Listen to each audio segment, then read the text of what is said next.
Hey everyone, I'm Ty, And I'm Jess, and we're the peculiar couple. We're here to talk faith, family, and life as Latter-day Saints, embracing what makes us different and why that's a good thing. Thank you so much for listening. Let's get into it.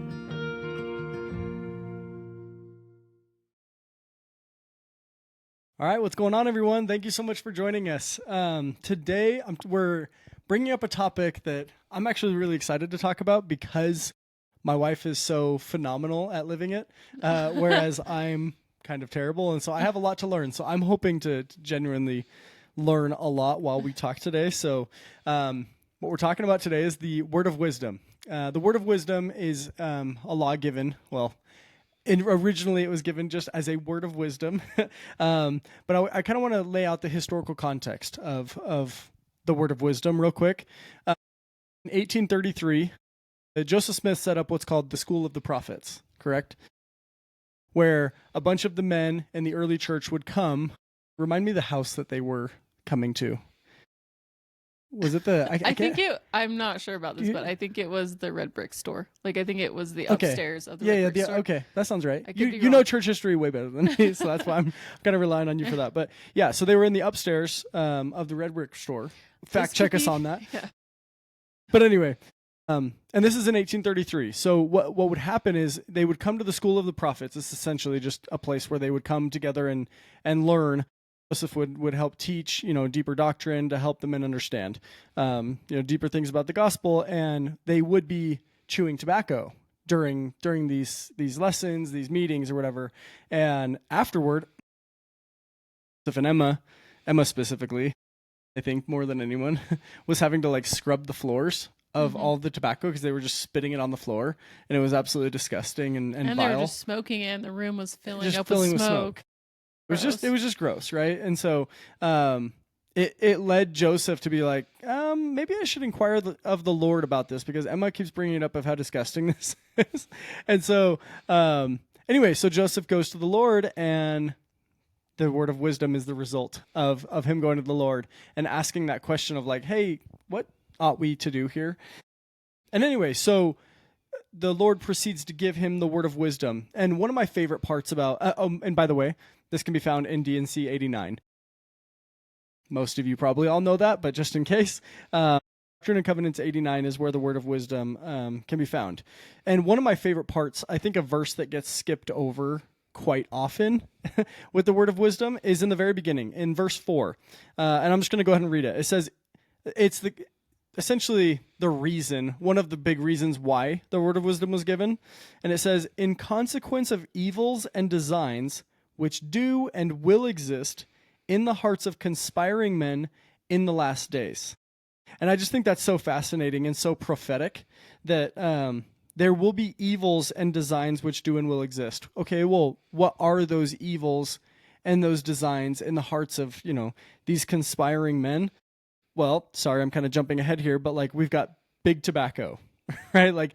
Absolutely lying about so many things about how it's cool to smoke and how it's not actually, bad for you. The alcohol industry downplaying the harm of things. Processed food, which by the way was bought by Big Tobacco. Mm-hmm. Fact check me on that, but Big Food was literally bought by Big Tobacco. Anyway, it's just the amount of conspiring happening in the food industry generally is terrible. You've got the caffeine and energy drinks, normalizing the dependency on those, opioid crisis, marijuana and recreational drug. We could go on and on. There's so many things that are a problem in the last days because of evils and designs which do exist in the hearts of conspiring men to get gain, to get money. And so this was given 200 years ago, just about 200 years ago. And it did maybe exist a little bit then, but now, oh my gosh, it's so much more. And so you can see the prophetic nature of the word of wisdom pretty clearly very early on, which I just find fascinating. So anyway, one thing, before we kind of dive in, one thing that is said about the word of wisdom in D&C 89 is that it is a principle with a promise. And I really like that idea of it being a principle. And I know that you wanted to talk a little bit about this, of what is we throw around the word principle. It's a principle a lot, but like, what does that actually mean? And I think you have a quote from Elder Packer here if you want to go ahead and read that. Yeah, so he says that a principle is an enduring truth, a law, a rule you can adopt to guide you in making decisions.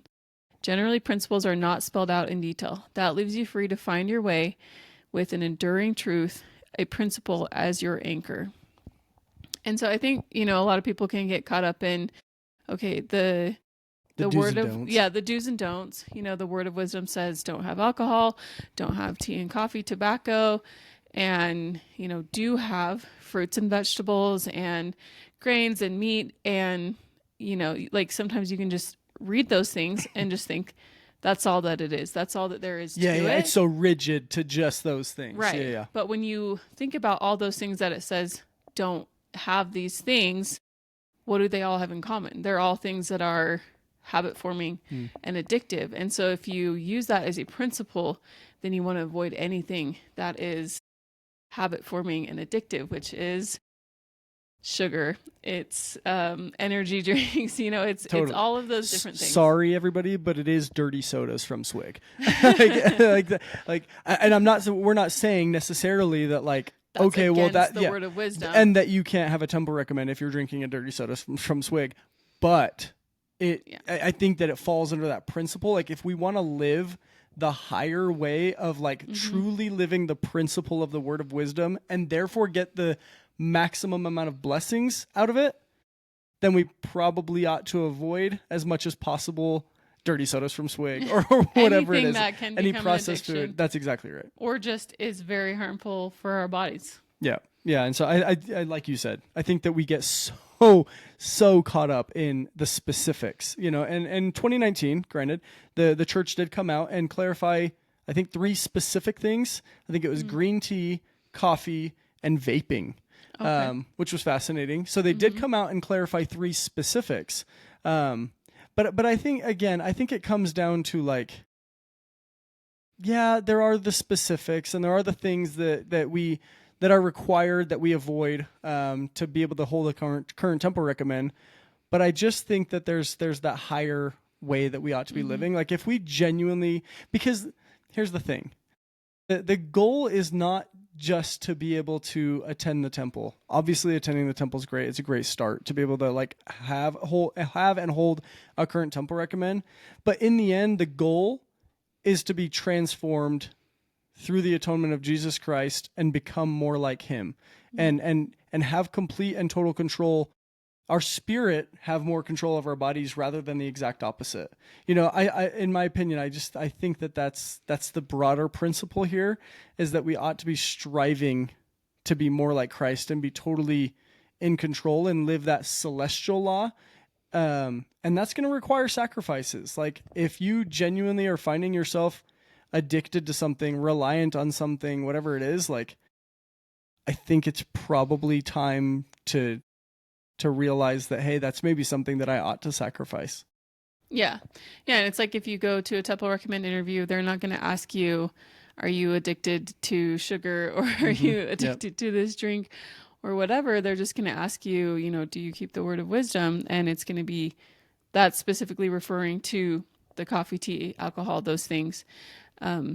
But if you want to live the principle and you want to treat your body as what it is, which is a temple, and it's sacred and holy, and you want to keep it healthy so that you can have the spirit and have energy and a clear mind, then you will seek to put the best things that you can into your body and avoid those things that are going to prevent you from having that kind of a healthy body. Yeah, 100%. And I feel like maybe I'm going to get in trouble for saying this, but I feel like today we're getting so into the do's and the don'ts and justifying drinking coffee all of a sudden. It's I feel like I hear this fairly often now is, well, my friend drinks coffee and still holds a temple recommend. So I guess we can all do it. And it's no, actually no.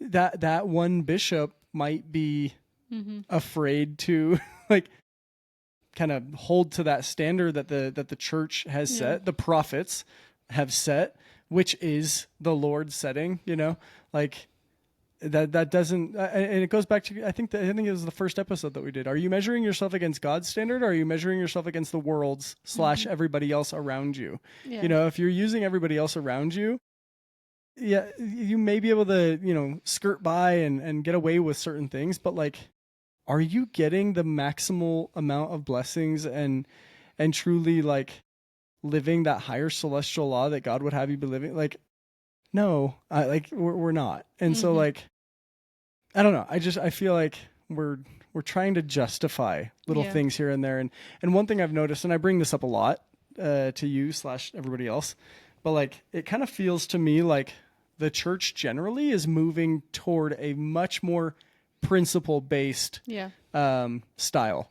Like, we used to be fairly rigid. Like, if you read the For Strength of Youth, it was like very do's and don'ts, like when we were growing up with the Strength of Youth, like it was pretty do's and don'ts. And they just recently made it like there was a brand new For Strength of Youth. If you read it now, it's very principle based. It's like, here's this general principle about chastity. Live that as good as you can. You know what I mean? And it's like, a lot of people take that as, oh, well, that's permission to now do all these things. It's like, no, that's not at all. It's just, we're trying to, I feel like the church is moving toward that higher law, live that higher law. Like, where's your heart truly in this? What was it? Were you just doing it because the church told you not to, and that's how it's always been?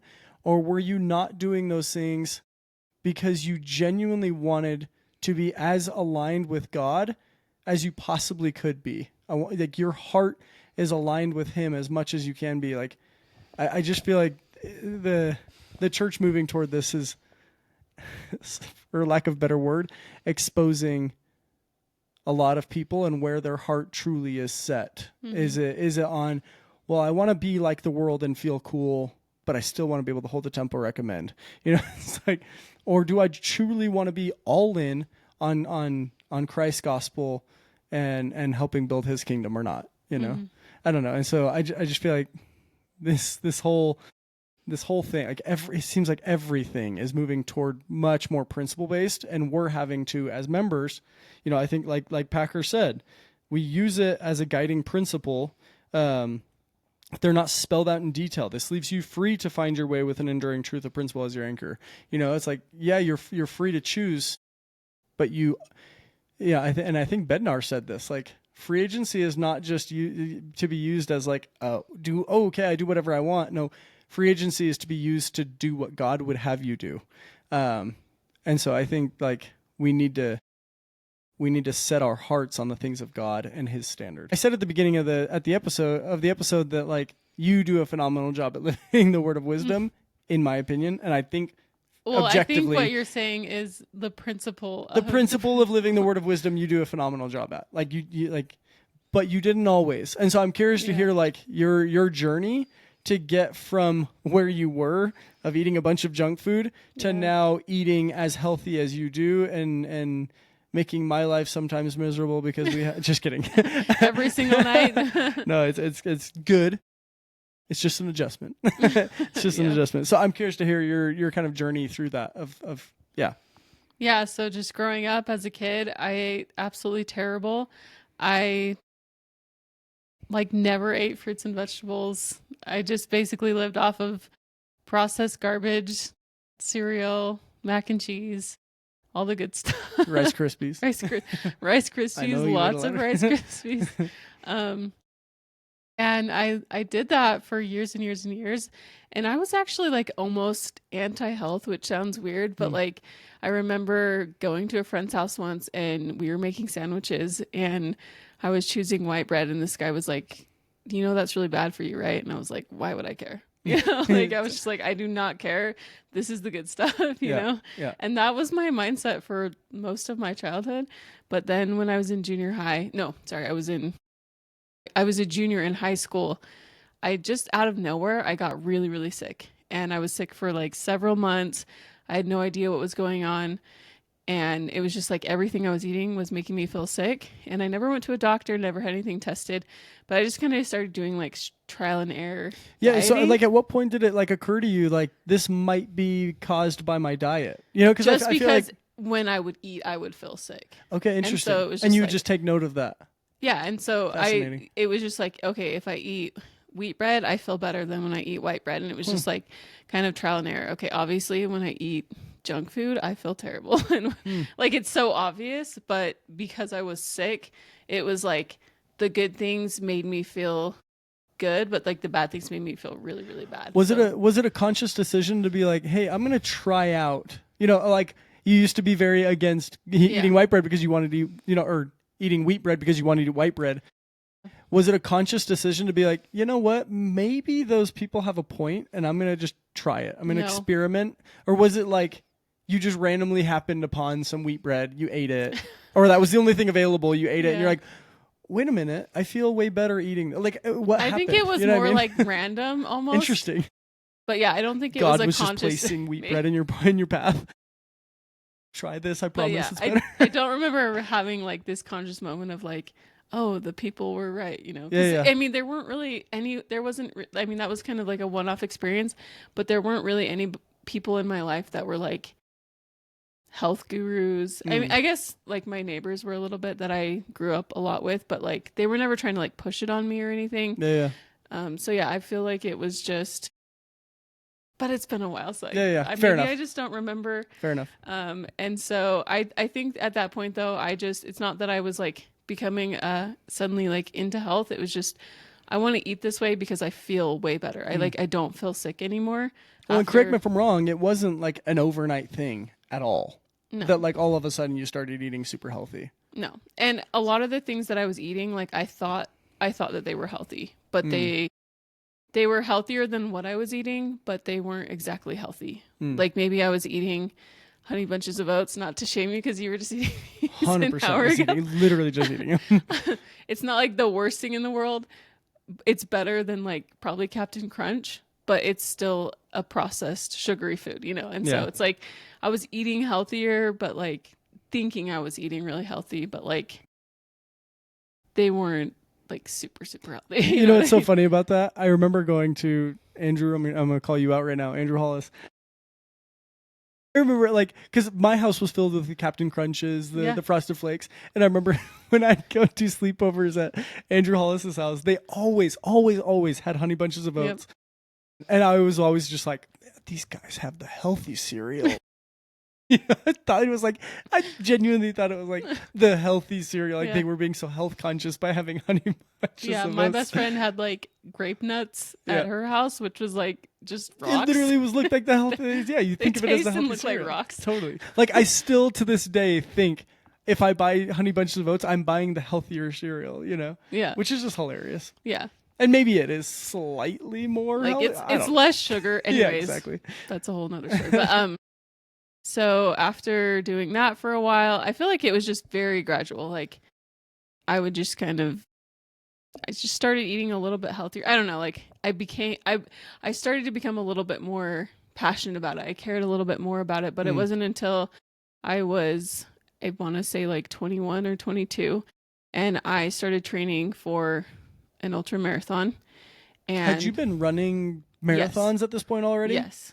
On your kind of better diet? Yeah, for probably like 2 or 3 years, and I just would have a lot of stomach problems. Yeah. And I wouldn't say that my energy was like bad, but my performances were very average. And maybe you didn't even realize that there was something better to be had out there as far as energy. But that's something that if you are a runner, you will realize quickly is that when you eat something that's not good for you, you will really know it because your performance will be very affected, or you'll have gut issues, or like you'll start getting injuries. Like something will go wrong with your body and you'll be like, yeah, I can't eat that. It's so obvious. Like I remember eating a Costa Vida burrito and then trying to go on a run a couple hours later, and it was like, no, not happening. Like eating 1 Indian mile food in, like the night before a run is just the worst experience. Delicious, but just not optimal for running and performance. Yeah. So anyways, as I'm training for this, I just decide, you know what, I'm just going to really clean up my diet. and I'm going to completely cut out processed sugar, processed grains. Like, I'm not going to eat anything. Basically, I'm going to try to avoid anything that's like super processed or very refined, like, white grains and all that. Like, I'm still eating bread and stuff. So at this point now, are you starting to like read labels and like get better at understanding what's in and things? I don't remember super well, but I know that I was starting to like read some books and listen to some kind of health influencers, and whatever was kind of available at the time, I was listening to that. And that was a big thing that I learned, was start reading labels if you and try to buy foods that have like short ingredient lists and ingredients that are real, that you can whole pronounce. food that you can pronounce, that you actually know what it is. And like, look for those hidden sugar names. There's like so many different names for sugar. It's like, so it's just kind of like a learning process. But when I cut these things out of my diet and started to add in more like whole foods, started eating a lot more fruits and vegetables, like, my energy was just night and day, like, so much better. Like, it was good, but it was just like amazing. I stopped having gut issues. I like never had inflammation problems. I was not having any kind of injuries. Like, my body was just thriving. And that was the year that I think this was in the same year that I won 2 marathons, qualified for Boston. Like, it was like a really, really big year. Is that when you won Bryce Canyon? Or it was not the same year that I did that, but it was within 2 or 3 years of doing that. Yeah. So you really saw an uptick in performance. Yes. Simply because of your diet. Like, it's not like you were doing anything drastically different as far as training goes. Maybe to a certain extent. You were getting better at running, but like you would attribute it primarily to your diet. Is that a fair? Yeah, like, I would honestly say that I was probably doing, this might be an exaggeration, but like maybe half to 3/4 of the amount of training that somebody would have to do to get the same performance. Wow. Like, just diet alone. That's pretty crazy. Because I was not doing anything crazy in my training at all. I just ate healthy and I ran. Fascinating. But I will say, and we've talked about this, it did take me like literally 10 years to get off of sugar. Which is crazy. And we all know this. Oh, well, most people know this. Or not caffeine. Sugar is literally more addictive. As addictive as cocaine. Yeah. Like, is so the rat study where it's like they give them sugar or cocaine and they prefer sugar and they're just like tap for the sugar. It's like that. That's all of us. And people will say like, "Oh my gosh, you have so much discipline." And all this. I'm like, no, I'm actually very weak. I have to go like all or nothing, because I feel like I have more of an addictive personality, and so I'm not somebody that's like, oh, I can just have one cookie, or I'll just have like 2 bites of the donut. I'm like, no, I'm going to eat the whole freaking box of cookies. I will eat the whole tub of ice cream if I start. So I just found that like it was easier for me to just basically try to go off of it. But it was pretty amazing, because you realize like how much time you spend thinking about food and thinking about that next treat, and like how much it's affecting your brain, your ability to just like think clearly, how tired you are, how happy you are, like all these little things that you just think are like part of your day or part of your mood, your personality, are actually not. Like, they're just really affected by what you're eating. And there's other health factors that are affecting those things too. But it just really like clears up your mind to be more free in a way, to receive revelation, to study, to learn, to, engage with other people. I don't know, whatever it is, you'll just feel the ability to have more of that when you're not bogged down by the addictive nature of whatever it is that you're eating and the negative effects that it's having on your body. Yeah, that's fascinating. You know what's cool is the word of wisdom comes with promises. It's a principle with a promise, as it says. And it's cool because in your story, like what you were just saying, I think you literally laid out every single blessing, maybe without even realizing it, that it talks about in the word of wisdom. 1, they shall receive health in their navel and marrow in their bones. General health. You were way healthier. Shall find wisdom and great treasures of knowledge. you were like, my mind is more clear. I'm able to think more clearly. I don't know, that all of that. Physical endurance and protection, shall run and not be weary, walk and not faint. And that's clear. You literally won marathons, multiple marathons because of it. And then the last one, the destroying angel shall pass by them, which I find absolutely fascinating. You had an insight on that one. Yes. I think it was from Elder Packer again. Is that correct?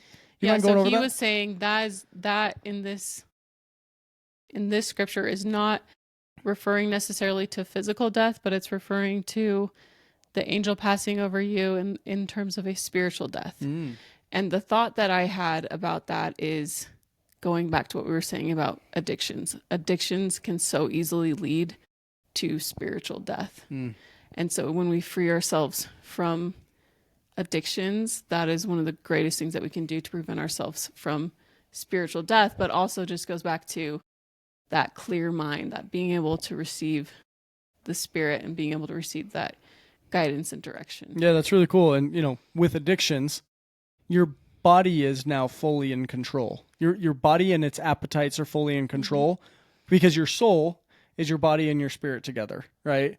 And so ideally, our spirit is the one primarily in charge, right? But when you have all these addictions, guess what? Your body and its appetites are in control, and your spirit doesn't really have any control. Therefore, the destroying angel is killing you spiritually, which is fascinating. So that's really cool. So yeah, fascinating. Thank you for going over all that. Obviously, I'm terrible. Not at the actual things laid out. Yeah, at the actual things laid out. Correct. Alcohol and coffee and all I'm that. okay at that. Don't make it sound like you're not doing. No, but like living the general principle of health, like I struggle. Like I love freaking Taco Bell. Sue me. Like I love a good Baja Blast occasionally, not just occasionally, quite often. But like obviously, I'm not great at this, and marrying you has been interesting because like our lifestyle as far as eating has been fairly drastically different, and I've had to like come over to your side quite a bit, but like at the beginning of our marriage, and maybe even still sometimes, like there were literal times where we'd go out to eat and you'd be like, okay, well, I'm going to eat aubergine. And I'd be like, okay, Chick-fil-A is right next to aubergine. I'll get Chick-fil-A. You got aubergine. And like, we did that often, like, and probably still do sometimes, but not quite as often. I try to eat healthier now, but like you've had to kind of deal with me not living it quite as more with me than the other way around. Maybe to a certain extent, but I ought to be doing more what you're doing probably. Like, anyway, so all that to say, like, obviously, spouses sometimes are going to have to deal with their spouse living differently or choosing to do different things. How have you? I'm curious to hear your perspective because, like, I'm genuinely like trying my best to get off all of these things and to live a healthier lifestyle, and like I feel like I've made strides in certain places.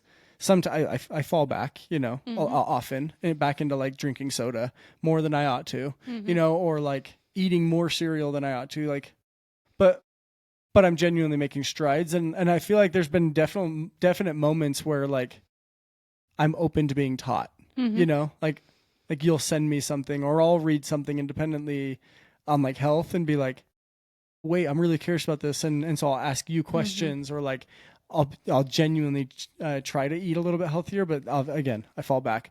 But like, I'm curious to hear from your perspective, like as my wife, having to kind of deal with that. Like, how have you dealt with that generally? Yeah.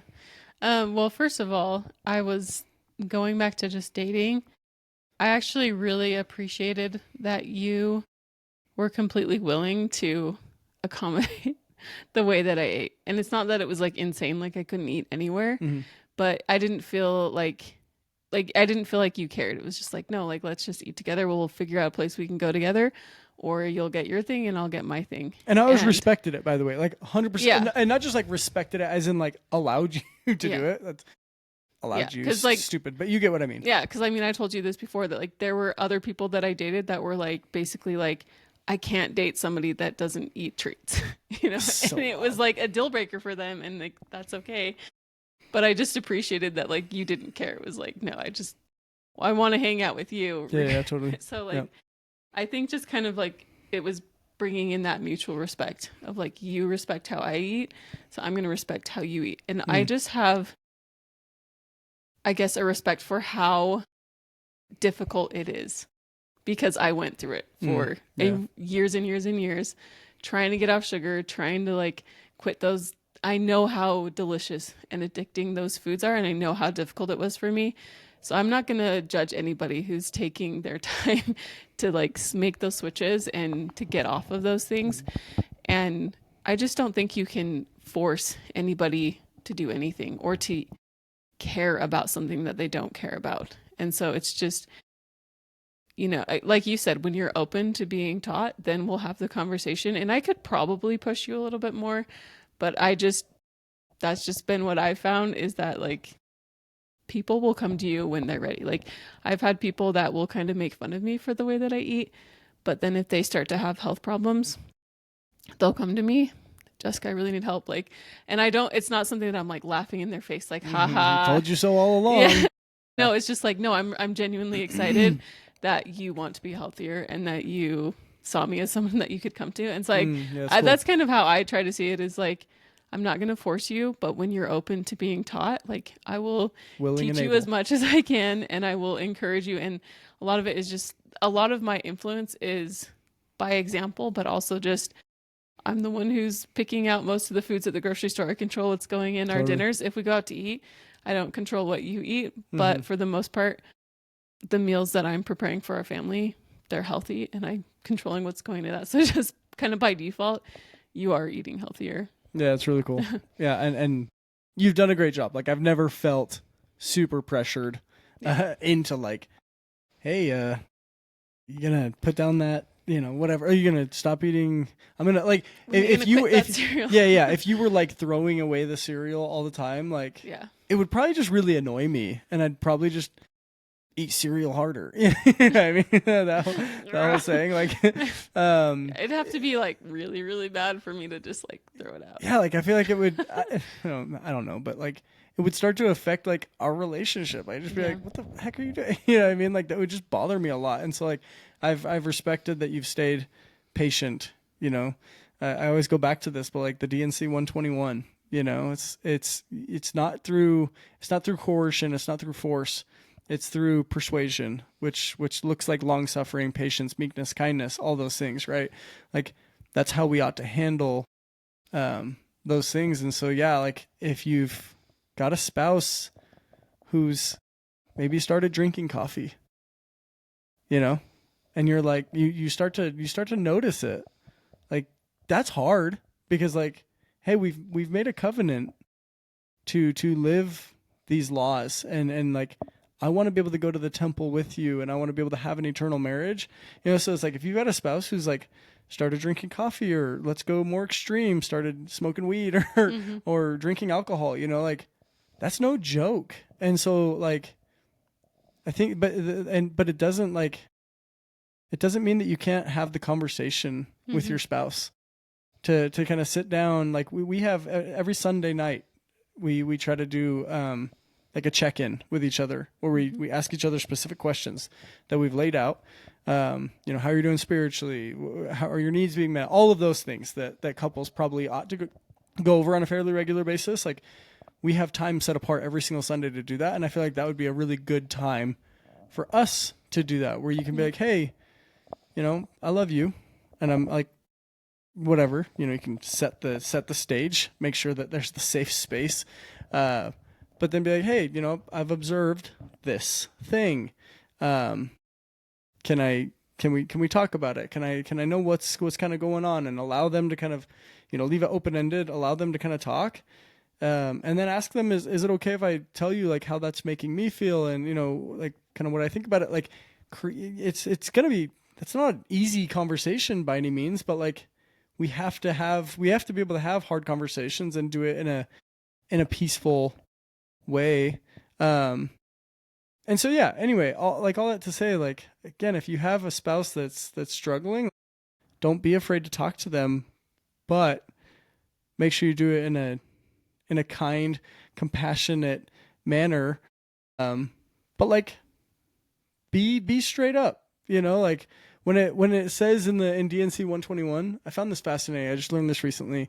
When it says reprove betimes with sharpness, a lot of people interpret that as like sharpness, as in like, I'm gonna let you know, like I'm gonna be kind of harsh about it. That's not actually what it means. What it means is like sharpness means very precise. Be very precise in saying the things that you're observing. Like it's not like you need to do it in a harsh manner, but be very precise in saying, "Hey, I'm observing this and this is how this is making me feel." Very, very precise, And so, yeah, anyway, I would encourage you, if struggling with this, to go and read DNC 121 to understand how best to handle that situation. And then also, you and I have read Crucial Accountability. I would highly, highly recommend reading that book. It's all about how to have these hard conversations. A lot of the things that I've been saying are from that book. And so, anyway, but you're better at this than I am. Like I'm kind of terrible at bringing up the hard conversations. So like, I'm curious to hear more of your insights regarding how to handle a spouse that's maybe struggling with a specific thing that's like, hey, this is explicitly forbidden, let's say, Yeah. in the word of wisdom. Yeah, I would just do it in the most loving and non-judgmental way, kind of like what you were saying, that you possibly can. Because if you did decide to make that change, that's not going to change how I feel about you. It would be hard for you to observe that I'm doing that for sure. But I love you just the same. You're still the same person, and that doesn't make you a bad person. Because sometimes I think if there can be that mindset in the church, mostly probably from the person that is maybe making that change. Like if I were to start drinking coffee, then I might think, well, other people might see me as a bad person. Which hopefully they don't, because I just think about the people in my life that I know that maybe were not drinking alcohol or coffee or whatever, and they do now. Those are some of the most Christ-like people that I know, that like genuinely will treat you like gold, have your back, will do anything for you. Totally. So it doesn't affect your love for them. No. But it might just affect the way that you're just sad that they're missing out on the blessings of being able to attend the temple and be transformed through the atonement. Right. So just making it clear that when you're bringing it up and you're concerned, that it's not about that. Like, it's not like, oh, I'm concerned that you become this bad person. Correct. It's just, hey, we've covenanted to live this law, and we've covenanted to basically live a higher way. And I'm noticing that you're making these decisions. Like, help me to understand what's going on. And again, just in the most non-judgmental way that you can, like really get at the heart of where they are and just be there with them. And then in terms of what to say and when to say, this is something that I've learned in bringing up conversations with you. You have to pray about it and listen to the Spirit, because there will be a lot of times when you think, and this is not necessarily just applied to bringing up specifically a word of wisdom thing, but just anything, but you will think, this is the right way to say this thing to my spouse, or this is the right time to bring it up. And the Spirit will correct you and say, this is not the right thing, or this is not the right time. But there will be other times when you will feel like, yep, this is something we need to talk about. This is the way that I feel impressed to say it. And I've noticed in pretty much 100% of cases that when I ignore that feeling, turns out bad. It goes really bad and you don't take it the right way, and I hurt your feelings. There's, something happens. It's not intentional, but it just, the conversation doesn't go well. But when I'm like, okay, I feel confident that the Spirit is encouraging me to say this, and, kind of following that guidance, that the conversation goes very well and smooth, and it helps our relationship for the better. And so your heart is going to be in the right place in wanting to talk to them and all of these things, but just make sure that you are doing it in harmony with the Spirit, because He knows exactly what they're thinking and feeling and exactly what they're going to receive well or not receive well. So just do it very carefully. That's what I would say. I love that. And because you're living the word of wisdom, you have the ability to have the Spirit with you and guide you through those conversations more, which is just really cool. It's a cool, like full circle kind of thing. So anyway, yeah, I genuinely believe this. Like the essence of this life is having the Spirit and following the guidance of the Spirit. Like that is the essence of this life. And one of the ways clearly that's been laid out to make sure that we have the Spirit with us as often as we possibly can and be able to hear him as much as we can is by living the word of wisdom. And so, I don't know. Personally, I know that that's true. I know that the times that I've strived to live the word of wisdom and live the higher principle, the celestial, way of being, and sacrifice the things that are keeping me from doing that. Like, I'm way better physically and spiritually, all of the above. And so, yeah, I don't know. I know that if we strive to live it as best we can, that we'll be blessed. And so, you guys can't hear this, but our son just woke up in the background. So I feel like this is a good place to end. Is there anything you want to say before we end, before we go grab him? I just wanted to say that some of the blessings that I've seen that are not necessarily just directly related to my health. You know, it's like, okay, if I eat this, I'm going to be healthier. If I don't eat this, then I'm going to be healthier.